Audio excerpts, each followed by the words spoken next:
আমি প্রথম এরকম একটা বড় স্টেডিয়ামের মধ্যে খেলছি। এর আগে এখানে অনেক শো বা অনেক টিভিসি ওবিসি এরকম অনেক কিছু হয়েছে, বাট অ্যাজ এ ক্রিকেটার প্রথম তো হচ্ছে। একমাত্র আমি মনে হয় সমস্ত টিমের মধ্যে একটা প্লেয়ার যে মাঠে প্র্যাকটিস করতে পারিনি। মানে সবাই একবার হলে টেস্ট ম্যাচও খেলেছে বা প্র্যাকটিস করেছে, বাট আমার কাছে একদমই আজকে প্রথম আমি এই মাঠটার মধ্যে পাড়া দিব আর ওই পিচটাতে পাড়া দিব।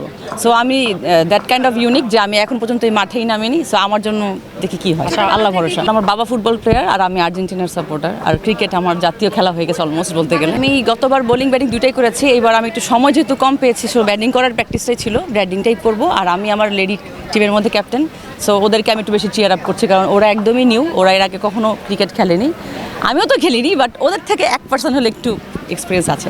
এমন হতে পারে আমরা ইন্টারন্যাশনাল ওয়েতে চলে যেতে পারি, হু নোস, যদি আমরা এটা সুন্দরভাবে সম্পন্ন করতে পারি। ইচ্ছা তো আছেই, সো কলকাতা হোক বা আশেপাশে নেপাল হোক, যেটাই হোক, আমাদের ফ্রেন্ডলি একটা ম্যাচ যদি হয় আর কি, যদি আমাদের আয়োজকরা, আমাদের অভ্যন্তরীণ নায়করাই, মডেলরাই আয়োজন করেছে, আমরা কোনো এজেন্সির থ্রুতে এবার কোনো কিছু করিনি।